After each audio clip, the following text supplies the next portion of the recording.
I could turn back time and erase my stupidity. Right now, my stupidity aside, I need to get her to safety, but with Darius's blood all over her, we're limited as to where we go until we deal with it. In other words, my first choice, melting into a crowd where there is safety in numbers and in the presence of cameras, is not an option.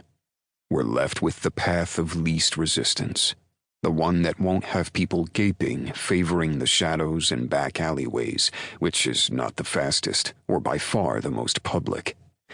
For now, we're in the business district of downtown Denver, where daytime brings with it the hustle and bustle of evening, and the sunset transforms it into a ghost town.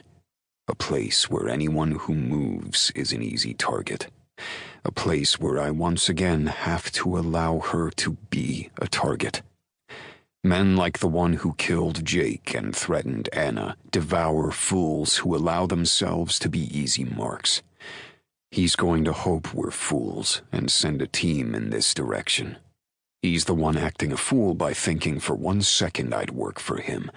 Since I already know he's not a fool, that leaves only one other option. He's a desperate fuck, desperate to please the real boss. Someone is pulling his chain, and hard. Right now, I focus on a homeless man lying on the ground, buried in blankets, seemingly passed out. There's a bottle of water sitting next to him I trade for a $20 bill and keep walking. A few blocks later, and only when I'm certain we aren't being followed, I lead Anna toward a high-rise building. Once we're there, we shelter behind a concrete wall framing a dock area and another dumpster, illuminated by a street light. Anna doesn't ask why we stopped here or why I chose this location. She knows and gets busy cleaning up, starting with her jacket. She shrugs out of it and tosses it into the trash, then pulls the beanie from her head, allowing her hair to tumble about her shoulders. The hat is black, a dark shade that hides the blood we both know is there. You don't stand next to a man who takes a bullet and walk away nice and clean. "How covered am I?" she asks, a weak tremble in her voice that speaks to that human side of her I both fear and love. Darius might have betrayed her, but he was in her life for 10 years, and she considered him a friend. That feeling of loss and betrayal is an all too familiar blast of emotion I learned even before Anna and I split. It's nothing I ever wanted her to feel, and yet I know I left. I changed my number. I made her feel those things as well. Shoving aside emotions neither of us can afford to feel right now, I focus on her question and give her all black attire a once-over. Your jacket absorbed most of the noticeable damage. My lips pressed together. And your face.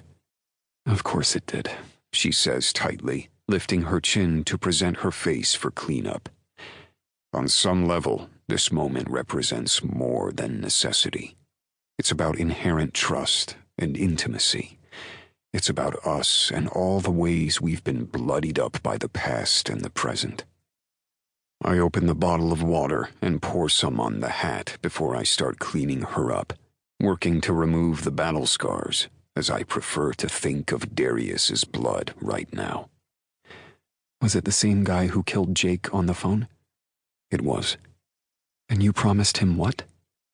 "He threatened to kill people if I don't bring him the package." I toss the bottle and the hat in the trash with her jacket. I told him I don't give two fucks who he kills and that I only work for money. Some part of me waits for her to believe this is the real me, and damn it, I'm once again transported to the past, to the day I had to tell her I killed Casey. I'd arrived to her place, and Trevor had beaten me there, lying to her, telling her I was dirty, not Casey, that I was a killer. "You killed him?" she'd demanded. "You killed Casey?" When I'd tried to make her see that I'd had no choice, I'd failed. "I never understood how love could turn to hate," she'd hissed. "Now I do." She'd moved her hand from behind her back and pressed her gun into my belly. "Why?